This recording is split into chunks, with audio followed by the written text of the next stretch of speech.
Welcome, welcome, welcome, everyone who is here, gathered together to practice together this morning. It is such a treat to see all of you taking care of your lives in this way of practicing the Dhamma. It's important and much needed. So this is the Sunday Sounds of Dhamma program, and that means, as usual, we're going to have about a half an hour of guided meditation, about half an hour of Dhamma talk, and then plenty of time for Okay, comment. thank you. Hi. Oh, my teeth. Please go ahead and mute your mic if you would, Susan. Thank you. And then we'll have plenty of time for questions and reflections and comments at the end, and the dedication of merit. And in terms of announcements, well, so we're having our first ordination of a Zen priest on Wednesday night. Yes, yes. 6:30 Wednesday night. It will be, all things going as planned, on Zoom, streamed on this same public programs link. And it will also be open to folks who want to come in person. I think we still have definitely some seats left. So if you're interested in that, please go ahead and let me know. Hola, Claudia. Bienvenida.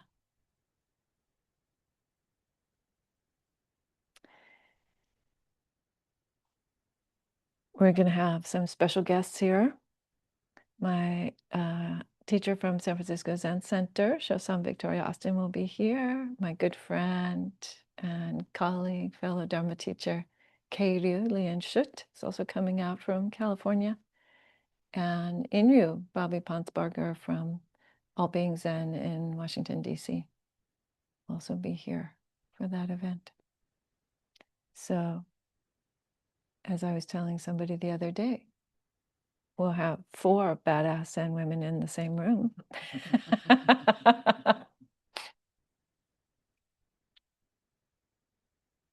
Yeah, I'm feeling a lot of joy about that. And what else is happening? The online class continues. It's not too late to register. You can always catch up that first week that you missed. And the second week will be tomorrow night. Online class on non-self, or how to study the self. And yeah, we'll also be having a special Sangha brunch on December 28th. So that's just a general beautiful holiday get together after the Sunday program. So with that, the January retreat is, of course, still open for registration. Both of the 2 January retreats. Now it turns out there are going to be 2. One for Buddhist Global Relief on the second weekend of January, an online retreat that I usually do each year with Bhikkhu Bodhi, and some other women venerables are also going to be teaching. And then we'll have the in-person retreat in Massachusetts at Barry Center for Buddhist Studies the last week in January. All right, so plenty of Dhamma. And so today I thought that we could begin with a practice of mindfulness of body, and just really seeing if we can relax the body enough to bring forth some joy. This is a very important aspect of practice that I'm going to mention later on in the talk. But for now, we will give it a try. And then if you have comments or questions about the meditation, you're always welcome to share those at the end of the program after the talk. So Just beginning by establishing your upright and balanced meditative posture.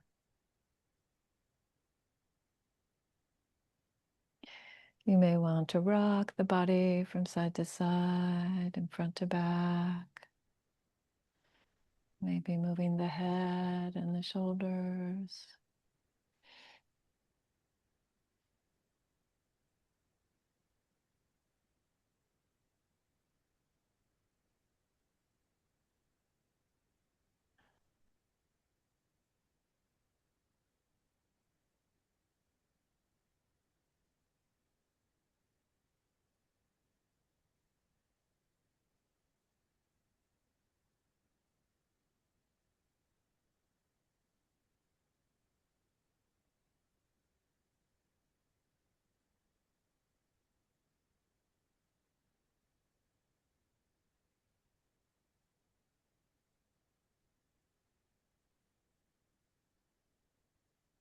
And sensing the legs and the feet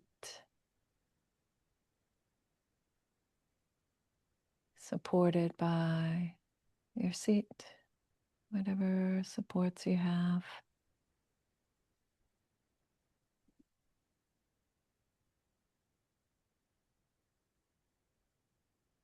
Just releasing and allowing them to be supported.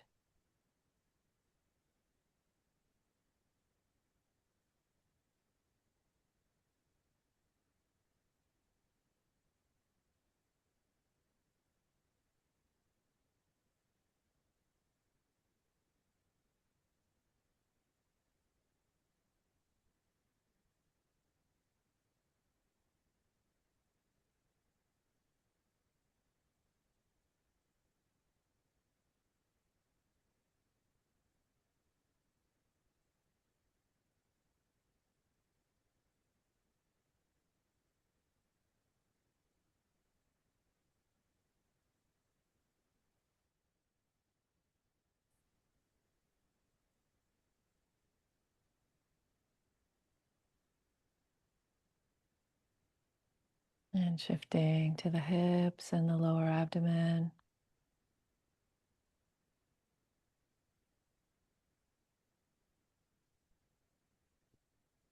And releasing, relaxing.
And attending to the muscles around the back and the chest.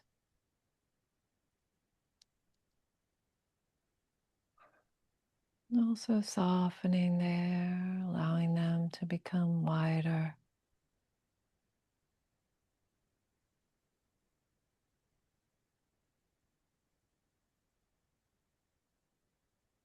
And finding some ease. So the breath can breathe the body according to its own rhythms.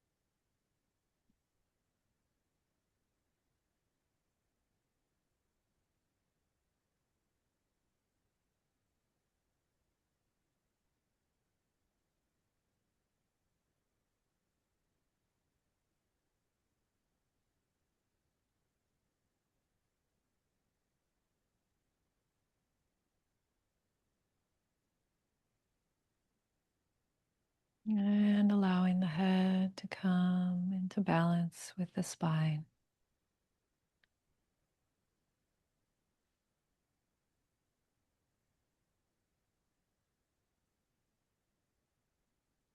So the neck and the shoulders can also release, relax.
And softening the eyes.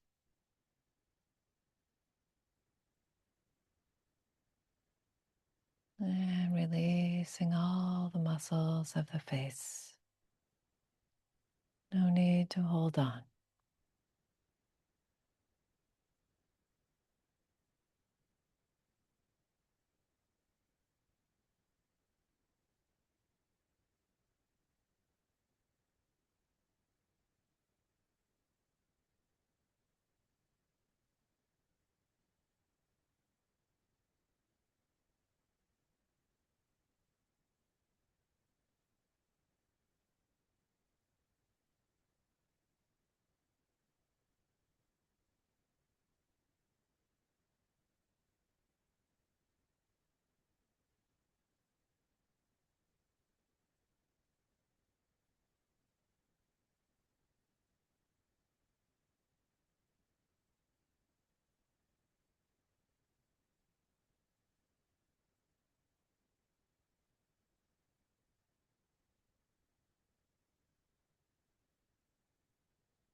And allowing the body to settle even more. Finding that ease.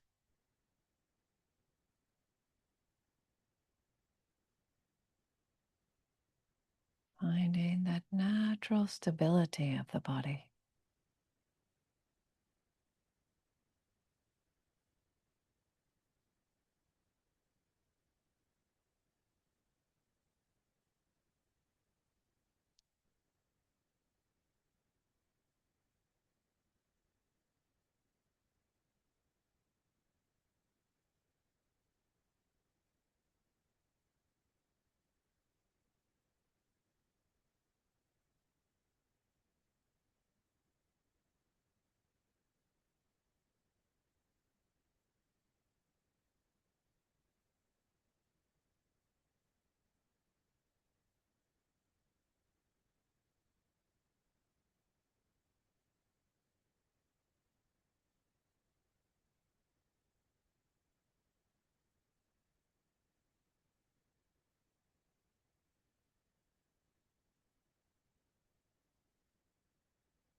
And becoming aware also of the lightness of the body,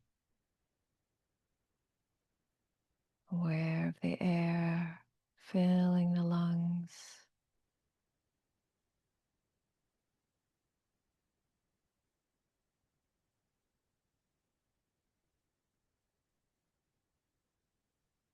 No need to force it or change anything. Just receiving that beautiful nourishment of breath.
And if you are aware of pain or discomfort somewhere in the body,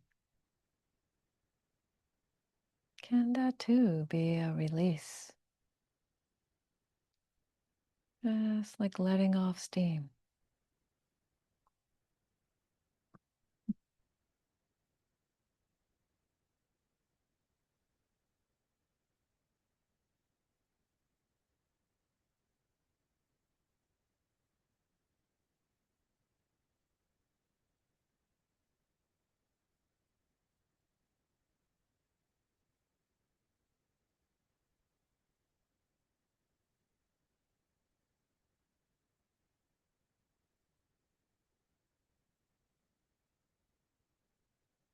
Ah, so nice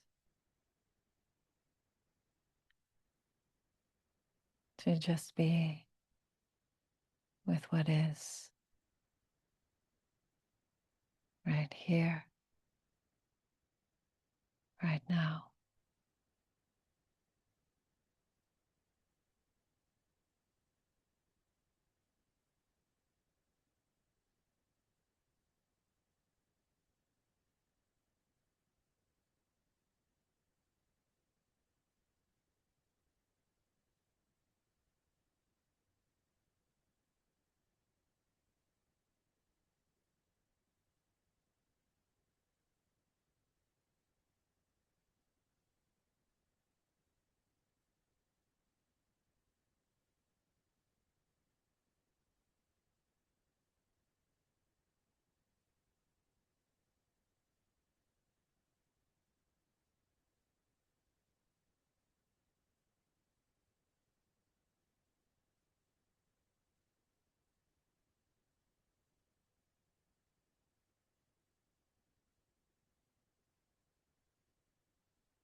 Just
resting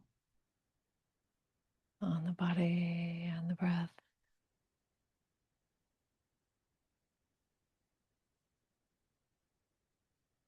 Enjoying this moment of non-doing.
All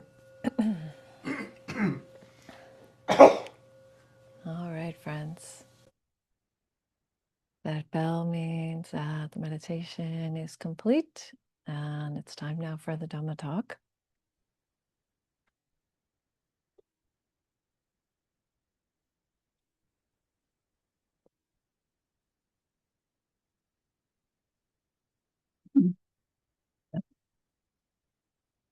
So as usual, we're going to begin with the homage to the Triple Gem. And this is in the ancient language of Pali. If that feels unfamiliar or difficult in any way, feel free to just let it wash over you. But everyone is invited to chant along if you would like. Namo tassa bhagavato arahato samma sambuddhassa. Namo tassa bhagavato arahato samma sambuddhassa. Namo tassa bhagavato arahato samma sambuddhassa. Buddhang dhammang sanghang namasami.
Tomorrow is December 8th, and in Japanese it's called Rohatsu, or sometimes also referred to as Bodhi Day. Bodhi Day. It is a day on which some Buddhist traditions celebrate the enlightenment of the Buddha, the historical Indian man who lived, well, it wasn't India back then, it was what we now know as northern India. And he lived and practiced and awakened. And it's a very interesting story, the story of the awakening of the Buddha. Part of the reason that I love to tell it is because the Buddha himself told this story. According to the records that we have, he didn't wake up and just keep it a secret, the path that he took, the struggles that he had, the difficulty or the doubts. He actually shared about all of that and spoke about what worked and what didn't work. And that kind of authenticity and honesty and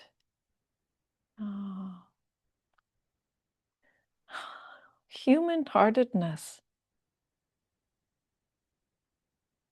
is really important for all of us, I think, on the path.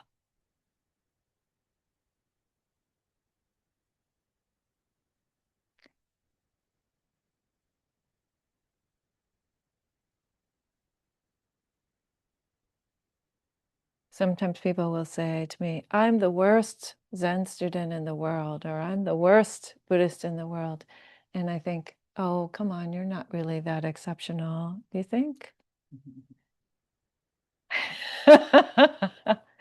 Because we all have struggles, we all have difficulties, we all sometimes fail to meet with our intentions or to fulfill the way as best we can. But then we do. Right? That's practice. That's part of why it's called practice, because we recommit and we carry on and we learn from our mistakes or from our failures or from our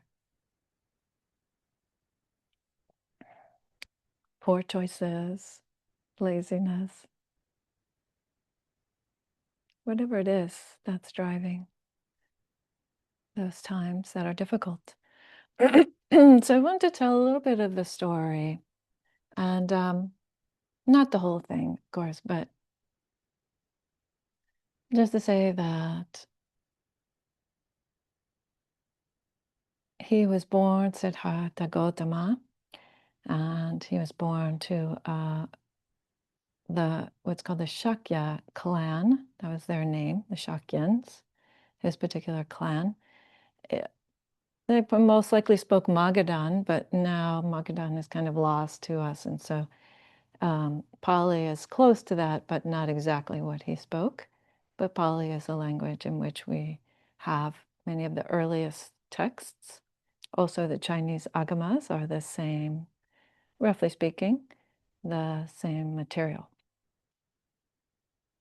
And so he was born into this family of nobility, the Kshatriya caste, meaning the group of people that were the warriors and the nobles, both. And they were said to be below the Brahmins. The Brahmins were the folks who were born into the spiritual role at that time. But above the Vaishyas and the Shudras, the other two, there at that time there were really basically only 4 categories, social categories, if you will, in that part of the world. And he left. At some point, he was moved to leave, and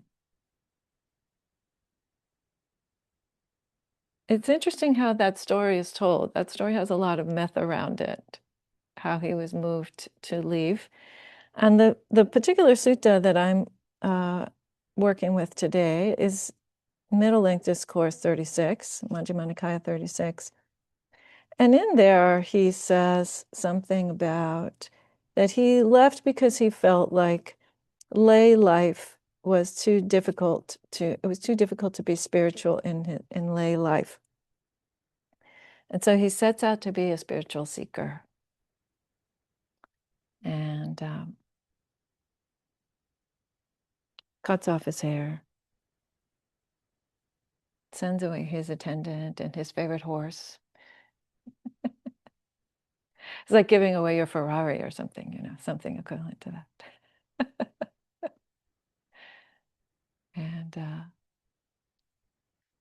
And he, at some point, connects with a couple of teachers. So Alara Kalama is the first teacher of meditation that he works with. Alara of the Kalama clan. We hear about the Kalama clan later in other stories. And he's a very, very accomplished meditator. He teaches the Buddha his style of meditation, which leads to the formless meditation of nothing, the base of nothingness. And the Buddha learns how to do this form of meditation, but he realizes that even though Alara Kalama confirms that he has learned the technique, he's able to do this form. And it's a very, very quiet, peaceful form, those formless immersions or perceptions. And Alara Kalama actually invites him to co-lead the group together with him because he's accomplished really as accomplished as he is, or so he perceives. The Buddha politely declines and says, this doesn't lead to ultimate peace.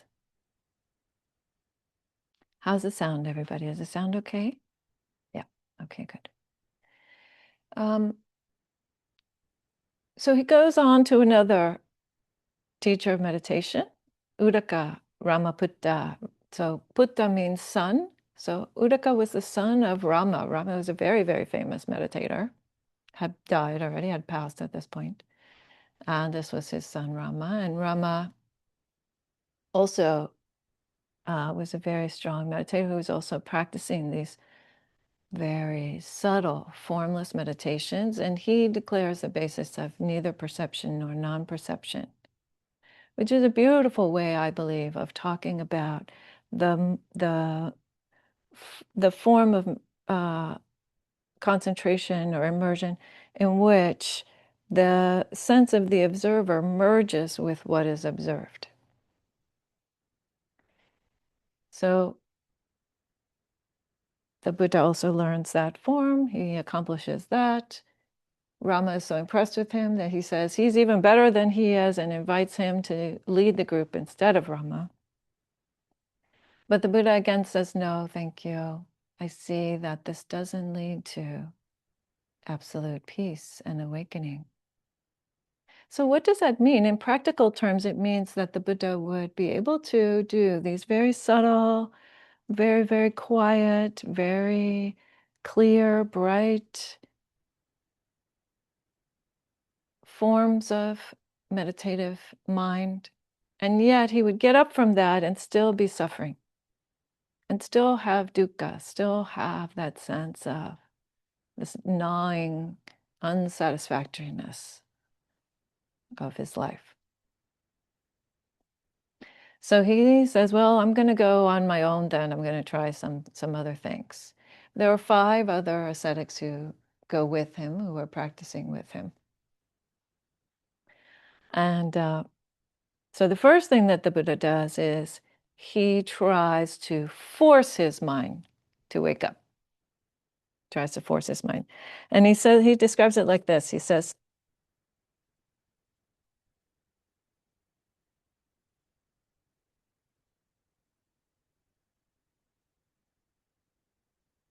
with my teeth clenched and my tongue pressed against the roof of my mouth, I beat down, constrained, and crushed mind with mind.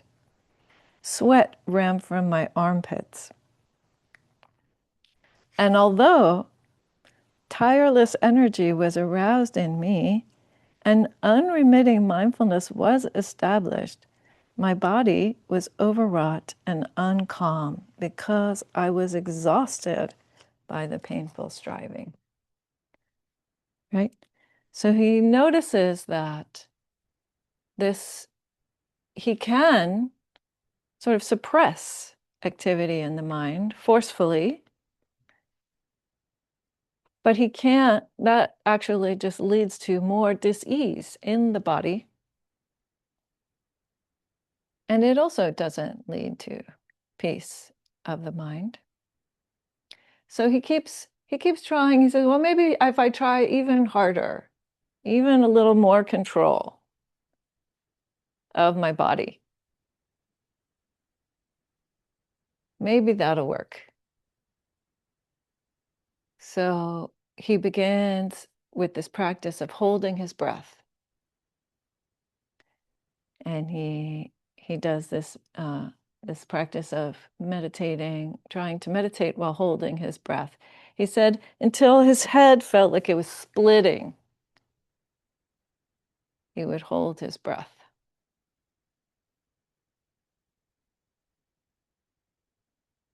But that too, right? That too didn't really lead to any kind of earth-shattering insight, didn't lead to ease, release of suffering. It's actually causing more suffering, right? But still, he had this idea that somehow he needed to subdue his body, that he needed to really control his body even more. And this was very much culturally based. It might sound odd to us, but this happens also today, right? People who have eating disorders, for example, sometimes it's related to that, to an effort to try to get the body under control or feel like you look a certain way or can do a certain thing with your body. Or like bodybuilders. A while back, I read an article about bodybuilders who were doing such extreme practices that they died, actually, from, lack of water or whatever. Well, I wasn't exactly sure what it was that caused the deaths, but they were doing these very extreme bodily practices also.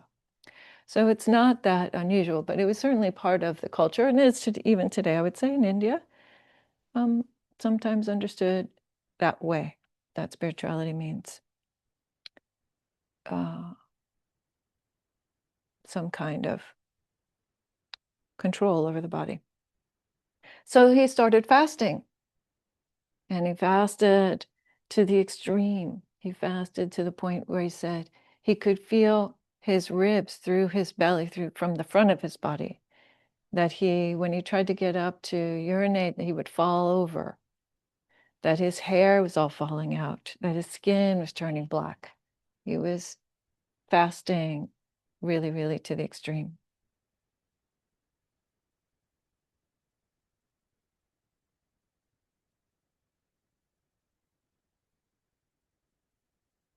And that's when the turning point comes.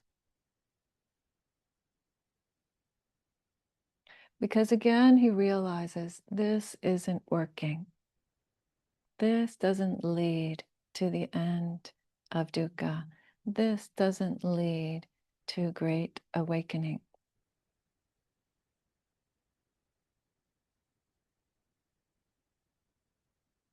What might work? What might I do differently? He starts to think about that. And this is when he has this beautiful memory. So he has a memory of when he was a child.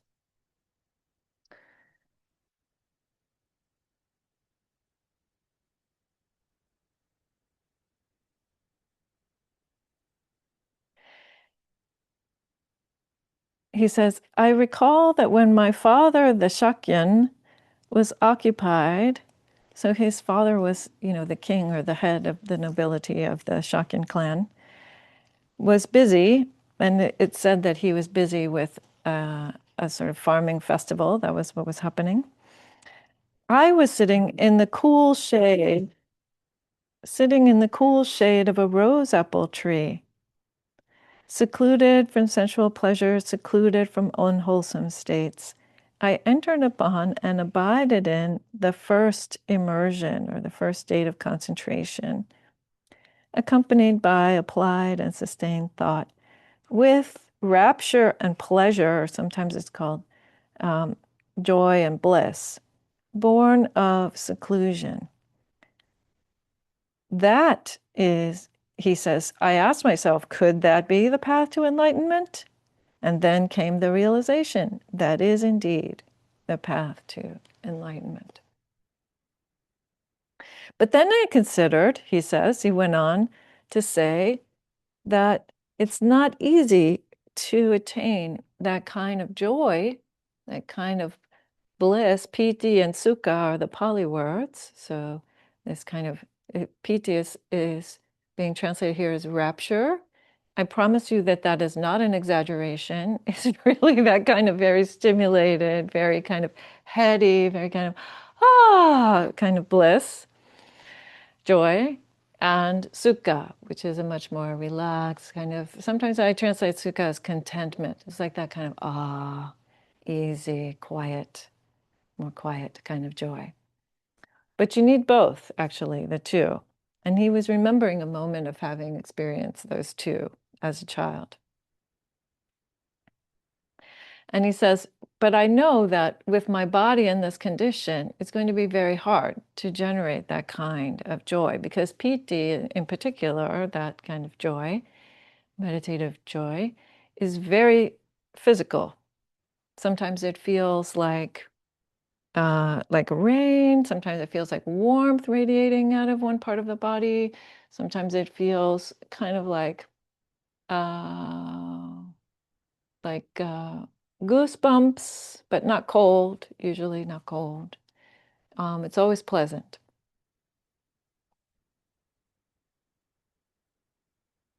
And he's right. In that state, in that bodily state of having starved himself, basically, of having taken himself all the way up to basically an encounter with death, near death, it's going to be very hard to find that kind of physical joy. And this is the crux of it. That then he decides to go ahead and receive some food, to go ahead and start eating again in an act of self-compassion. He chooses the road of self-compassion, not self-mortification, not self-destruction, not self-control, but self-compassion. That this body and mind needs to be well enough to experience joy if it's going to wake up. How beautiful is that? That turning away from the effort to control to the effort to nurture and sustain. Ah, that was the key.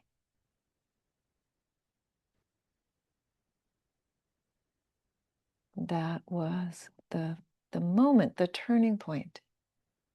And it was a moment of courage also for him, because when he does that, the 5 other folks who had been practicing with him then turn away from him.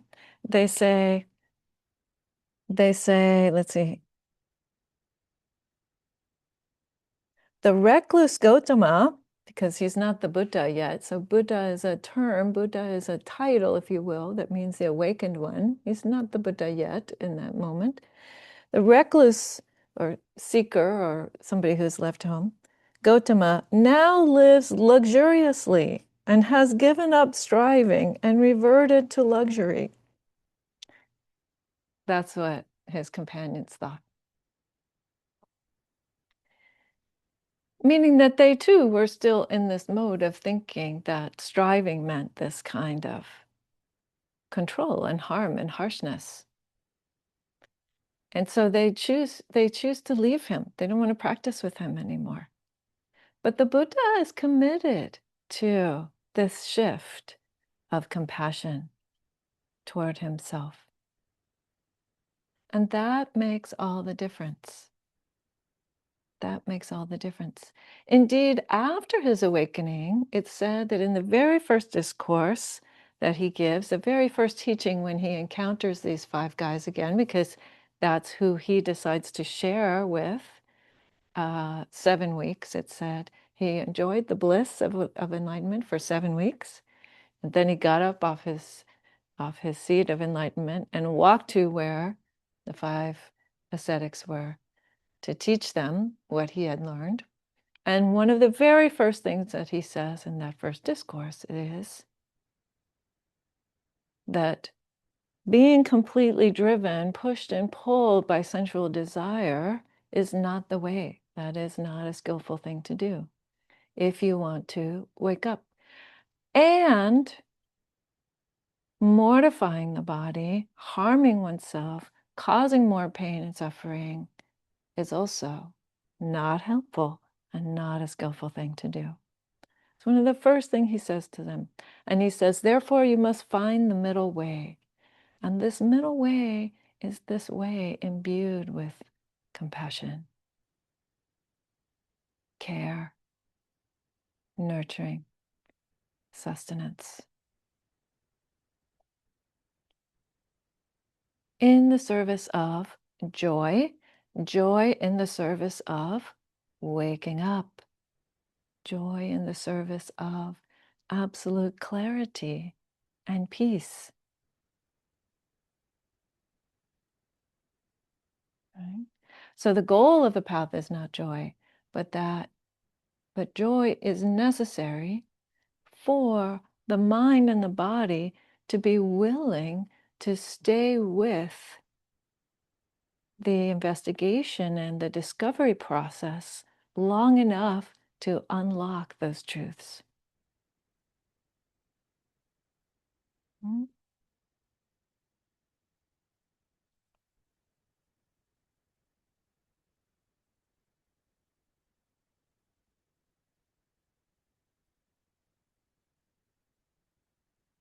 And perhaps to us in retrospect, it seems obvious, right? Piling on more suffering isn't going to bring the end of suffering. And yet sometimes we do it.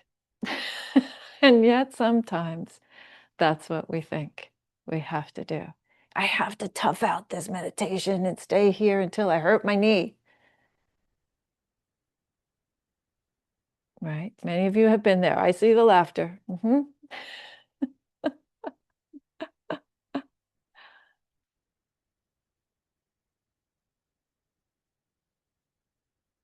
Or whatever way it is that you're being harsh with yourself. Right? I'm the worst meditator ever. That's just being harsh with yourself. Right?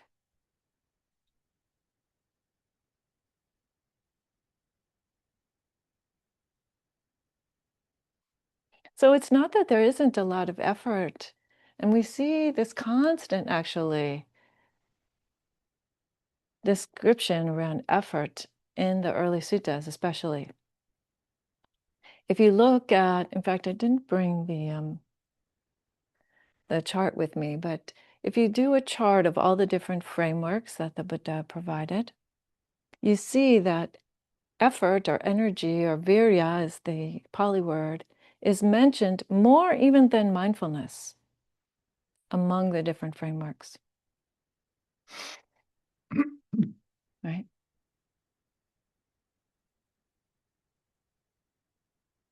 So it's not that we should expect it to be easy either. Even the Buddha himself had to go through some difficulties.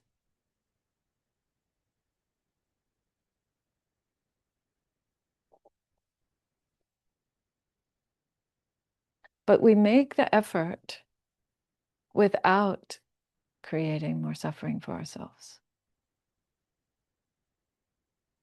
We stay with it and are diligent without causing harm.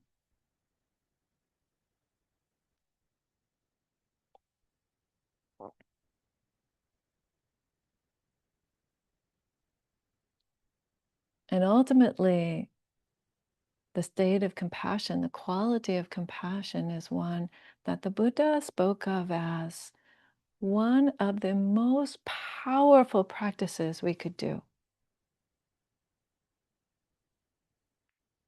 It's very interesting. There's a beautiful sutta. I didn't bring it with me, and sorry, Claudia, that I didn't share it with you because I wasn't planning on this part of the talk. But there's a beautiful sutta called the Vilama Sutta, in which the Buddha is talking about the karmic results, or you could say like the karmic power of different kinds of practice. And he begins with various kinds of giving. He says, very powerful practice, these various kinds of giving, and particularly giving to people who are practicing, who are working to bring an end to suffering, who have realized insight. And then he shifts and he says, even more powerful than all that, giving is taking refuge, turning toward the Buddha, the Dhamma, and the Sangha as a touchstone of sanity in a world that is suffering and confused. Very powerful practice. And even more powerful than that, he says, is the practice of metta, the practice of loving kindness.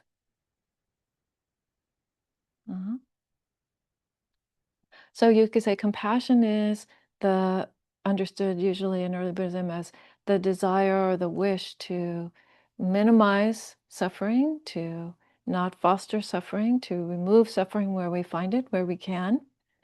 And loving kindness is the wish to provide care and well-being and nurturing and support. Yeah. He says the practice of metta for as long as it takes to pull a cow's udder.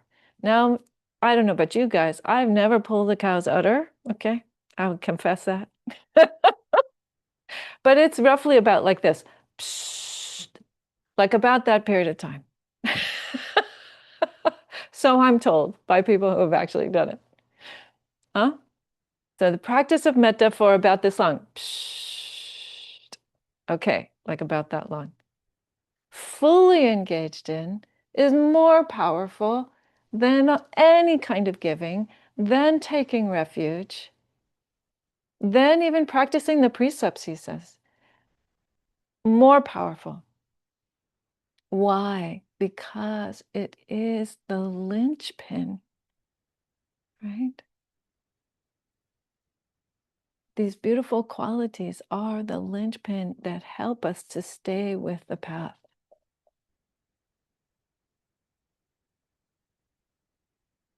And that show us that beautiful, bright, boundless mind, time and time again. Now, mind you that he said there was one more practice, even more powerful than that, and that is the perception of impermanence for a finger snap. One finger snap. The perception of impermanence will blow your world apart. And so it was for him. That was how he describes learning about. He describes it in this way that we know as the chain of dependent origination, or the chain of causality. But he talks about impermanence and how karma works and how all of those principles were the content of his night of awakening.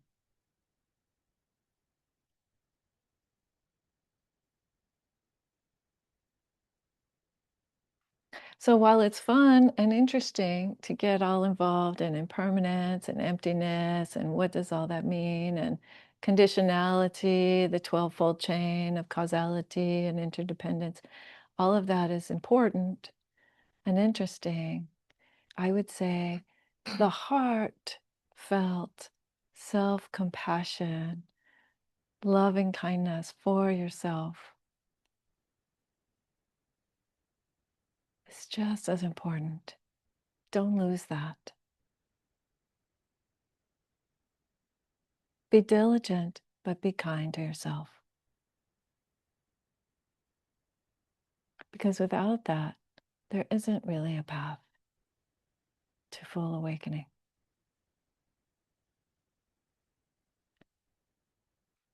There's only a path of more and more and more control and pain.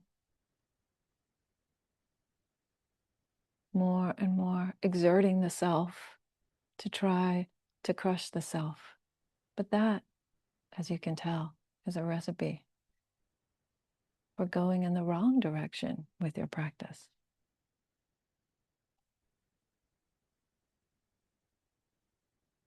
So I hope that you all find that joy and that heartfelt compassion and that self-care, and that it wakes you up.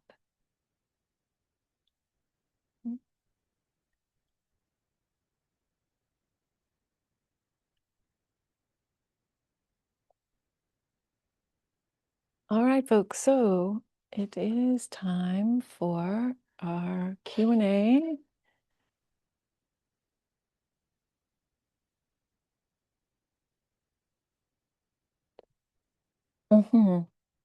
Okay, I see something in the chat here. So just to say yes, you can put a question in the chat. You can raise your hand. You can raise your Zoom hand. The sutta, oh yes, so Valama Sutta Oh, I don't know the number off the top of my head, Anita. I'm sorry. But it's called the Vilama Sutta. And the Vilama was his name in the previous life, where he had done a lot of giving. And then in this life, he realizes this kind of karmic power of these various types of practice. Velama. Yeah. Okay. You can surely look it up that way, I hope. Yeah.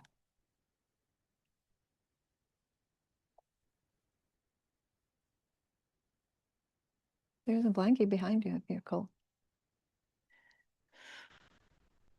Okay. Questions, comments, reflections. If y'all don't talk, then I just keep talking. So, you know.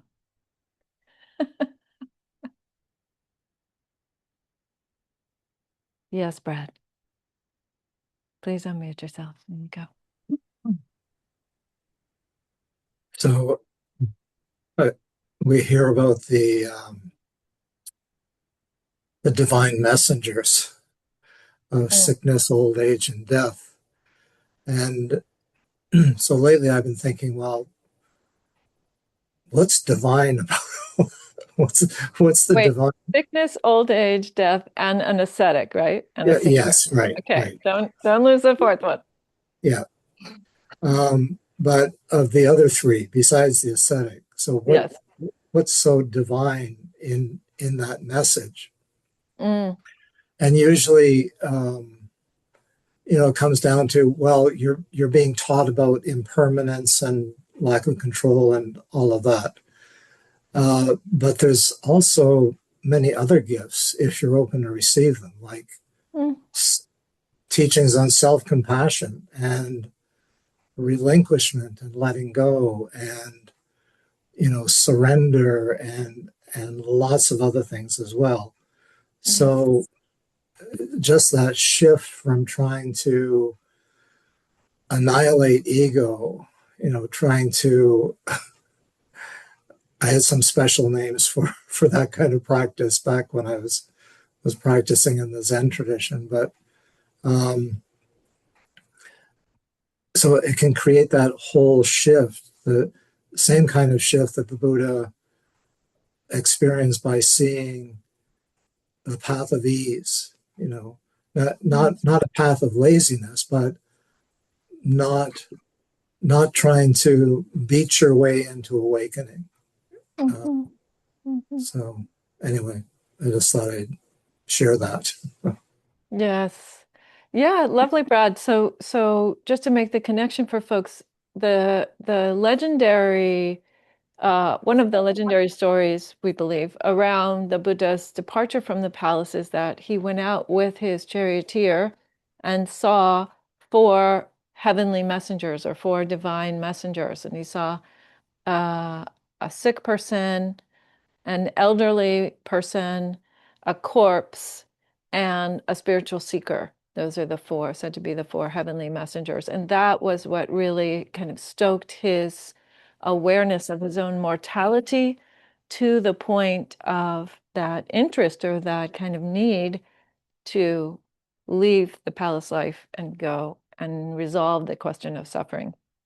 So I really appreciate the reflection there, Brad, because I agree that, sickness and old age will show you that you don't have control and that you do need to attend to this body in some way that is either going to cause you more distress or is going to, lead away from that distress. And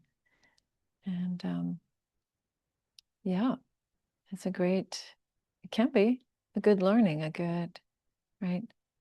Just as in general, our awareness of suffering can go toward more judgment and more pain and more harshness, or it can go toward compassion and care.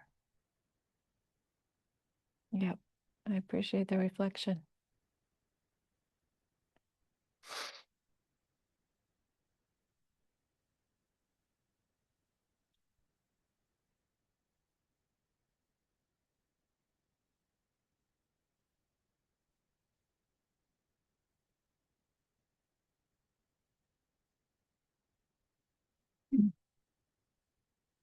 Other thoughts, other comments, other questions, anything about the meditation or?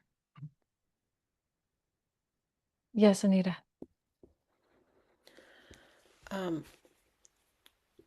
With the Buddha story, what strikes me is his strong determination. Like after,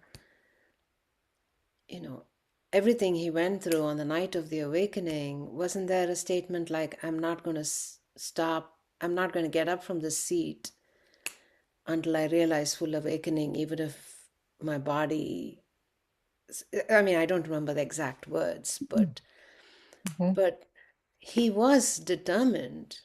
But it seemed like the determination was informed by both compassion, like you mentioned, and also a lot of wisdom. Mm-hmm. So I don't know how to access that in my life. I keep trying to chase something and grab it. It's that, but it's always the stepping back that allows it to manifest. So it's just very potent, that teaching, I feel. Mm. Yes, Anita, it's true. He had a very strong determination, and that again, I think is included in his teachings on virya and effort. And the question for us as practitioners is, what is the effort? We are making a strong effort. We are determined. But toward what end, right? I would suggest that it is an effort to stay close, stay present, stay clear about reality, not to try to create a state, right? Although we do call forth different states, like these, vast types of meditation, or like the Brahma viharas, these qualities. But ultimately, that what unlocks the insight, right, and that determination that the Buddha had was to really attend to reality. What are the truths that appear here?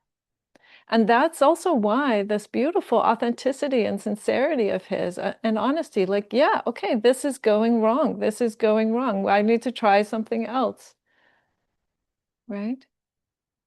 Or this is the way, and I'm going to put all of my effort and all of my time and all of my heart into following that way.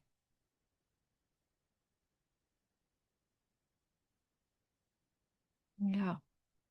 Because what we wake up to is the truth of what's here, right? We don't create enlightenment, we discover enlightenment about the nature of this life. We discover what's actually here and true.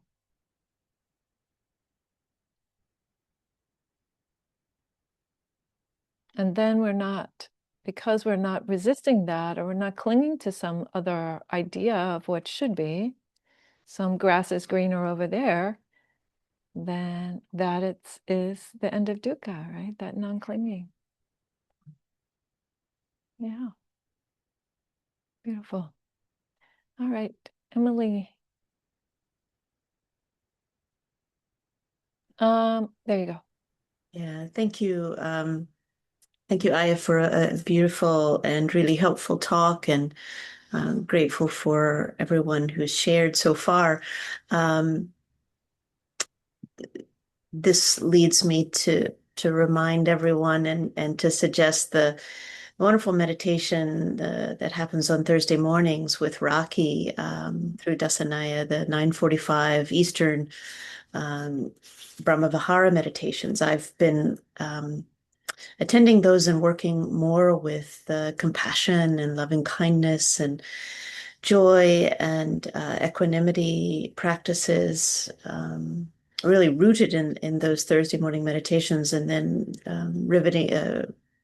rippling out through the rest of my week's practice. And I can attest how catalytic they are, how really transformative. I mean, the tenderizing capacity of compassion and loving kindness to help me be present with me and to see myself more clearly and to be present with and to see others more clearly in that sort of spaciousness and abiding. I really can't understate. So thank you again for your reflections and for the whole Dassanaya teaching community that is fostering all of these things with and for us. So thank you. Wonderful, wonderful. Yes, a plug for Rocky. She's doing a lovely job there of practicing Brahma Viharas, 9:45 to 10:30 Eastern on Thursdays. Yeah. Yes, Julia.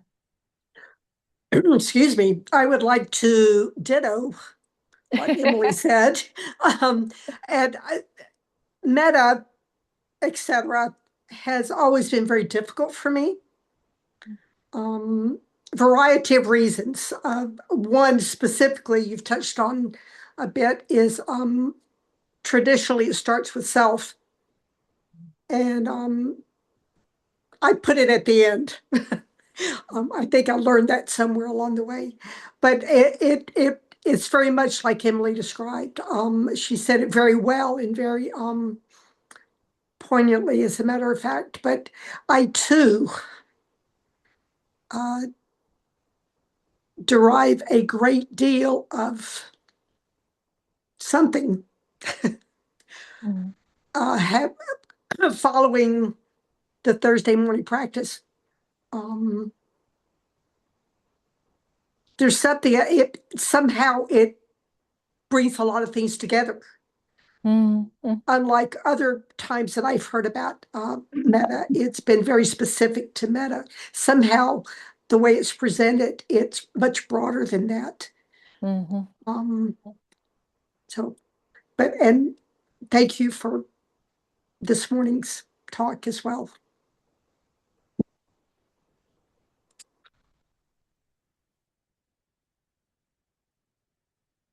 Hi. I have a quick question, but I'm sorry, I can't figure out how to raise my hand on this new system. Is there anyone else in the queue, or can I ask a quick question? No, Marty, you're fine. Yeah. Please go ahead. Yeah. Thank you so much. I love hearing the story of the Buddha's transition to becoming the Tathagata from different teachers in different ways. And this was just so enriching and just what I needed. Yeah, and I contemplate every day the fact that the Buddha, pardon me, came down from that seat of bliss. And I'm so grateful for that because he didn't have to, right? But he did, and that's as much as we mythology, sometimes it's mythologized, kind of the story. I mean, as you said, what a very human-centered and compassionate thing. So my question is, did the Buddha ever talk in any of the suttas and any of the discourses about what happened during those 7 weeks when he was on the throne of bliss, on the seat of bliss? Yeah, so I don't know that it's in the suttas. It could be Vinaya, it could be commentarial. I'm not exactly sure. But yes, it's said that he stayed in that same area. So when you go to Bodh Gaya, they'll say, like, so he spent a week looking at this tree, and then he moved over to this hill for a week, and then he did this. And so it's described in that way that he would, a week at a time, he would kind of move his position, but he was still kind of mostly sitting still and just looking at trees or just sitting and meditating or just enjoying the bliss, for those first 7 weeks. But then he does have, and that is in the suttas, that he asks himself, who can I serve? Because that is the way that, again, the culture would usually understand people would be in relationship to who they served.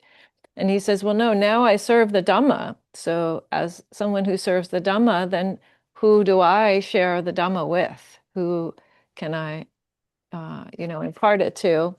And he wants to actually impart it to Alara Kalama and Uddaka Ramaputta as the first 2 people, that out of his gratitude for his practice with them. But they've both already passed, actually. They both have died. by the time he wakes up, very shortly, one of them very, very recently before his awakening. And so he goes to share with the 5 ascetics. That's how the story goes. But yeah, I don't remember exactly which hill or which tree and which week, but it was like that. It was very much like he just kind of stayed in that area. Okay, fascinating. Yeah, I wasn't sure how his time was accounted for, or yeah, if he was, yeah, moving about and eating and so forth. So that's very clarifying. Yeah. He was very human. Yes, thank you so much. Yes. Thank you. And this is I will say this, that the Buddha is described in the suttas in these very, very human, very, very down to earth, very embodied ways. He's also described in very mystical and magical ways, and like having, being able to shoot water and fire out of his hands, and rise up into the air and do various other kinds of miraculous things, subduing dragons and so on. He's also talked about in these kinds of very mystical and magical ways. And,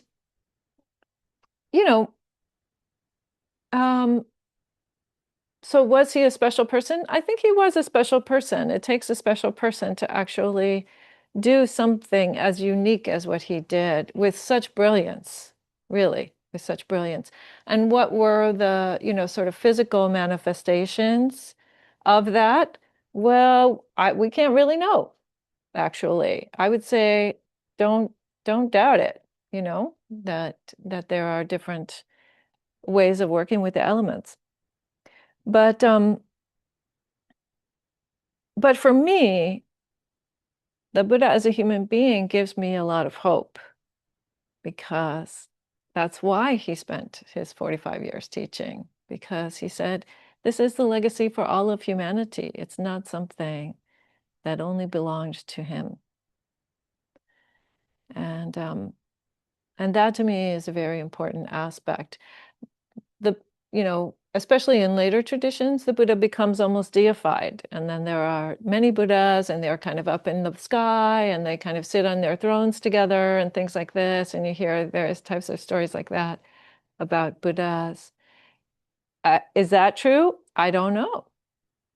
That's very different than the way that it's described in the suttas. In the suttas, the Buddha says, I'm not coming back. When I die, it's done. It is all completely done.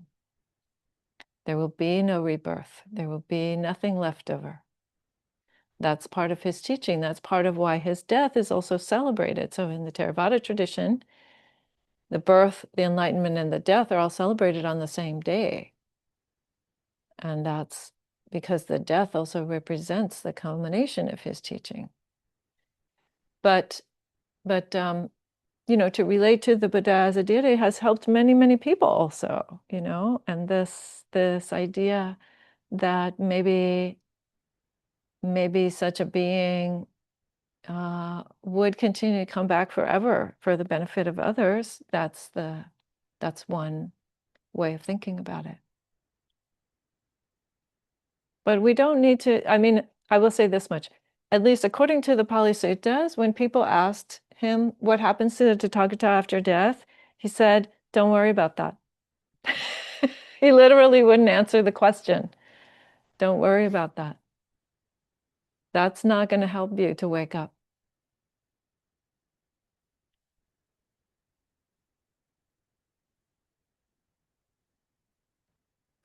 Just find the truths of your lives. Just find them. They're right here.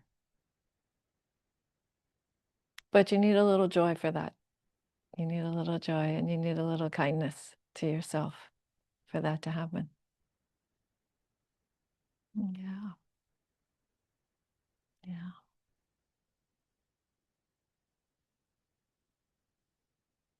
Yes, Carolyn. Oh, Radha, did you have your hand up as well? Yes? Or no? No?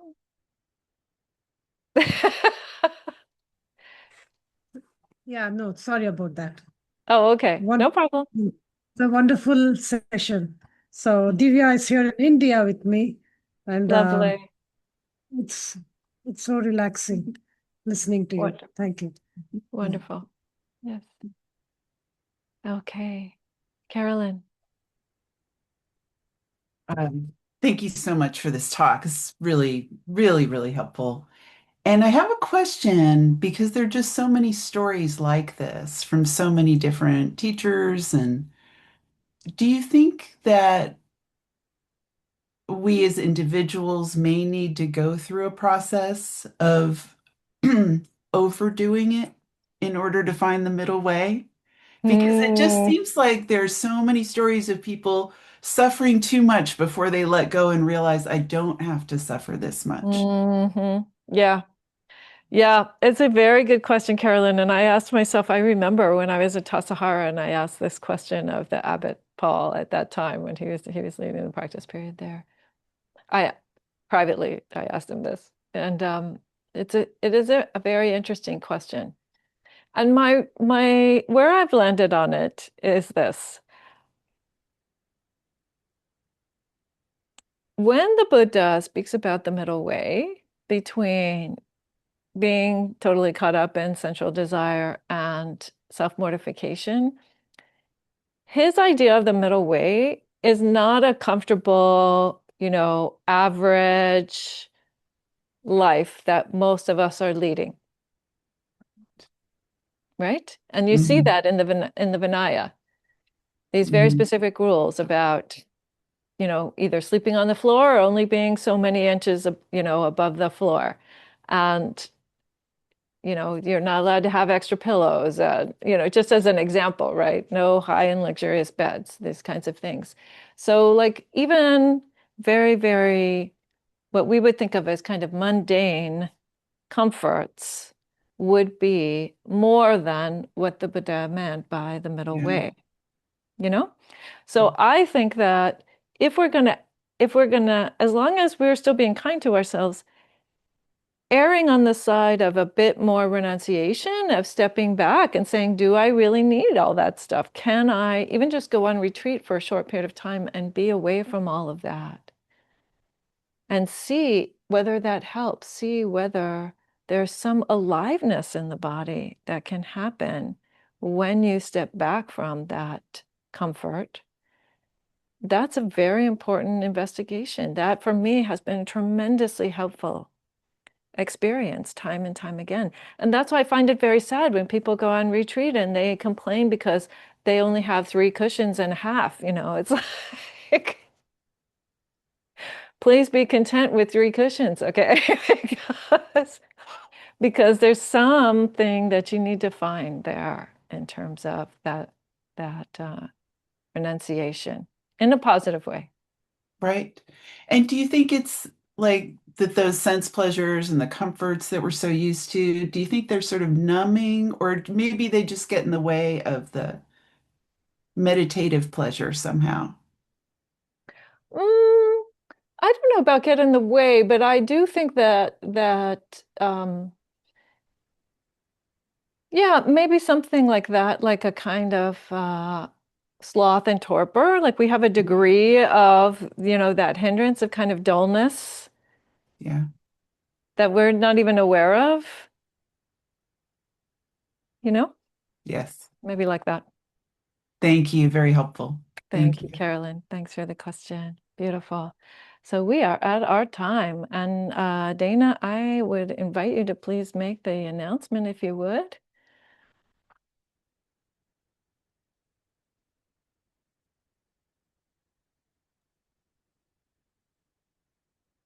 The practice of giving and receiving has been a part of Buddhism since its inception. Giving to Dassanaya Buddhist Community supports Dhammadīpā, our guiding teacher, the physical location at the vihara, and allows us to continue to offer Buddhist teachings in support of the awakening of all beings. Our support pages are on the website under the support tab, donate, volunteer, or offer materials. In addition, about once a month, we send an email newsletter with a letter from Dhammadīpā, meditation, class, and retreat schedules. You can subscribe on the homepage. Thank you all for being here today. Thank you, Dana. And thank you for being here today, too. And yes, deep gratitude to everyone for your presence, your practice in so many different ways. We are a Sangha because of you. So may our practice here together be deeply supportive of clarity, compassion, and ultimate wisdom. May our practice here be a cause and a condition for relief from suffering for all beings, whether we know them or not, no matter where they are, no matter their form or their delusion. May all beings be liberated from all suffering and delusion by the power of the Buddha, the Dhamma, and the Sangha, and each one's efforts. May all beings be free.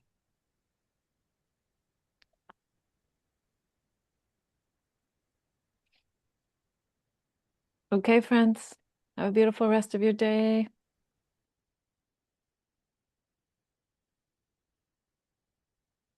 Gracias, Claudia.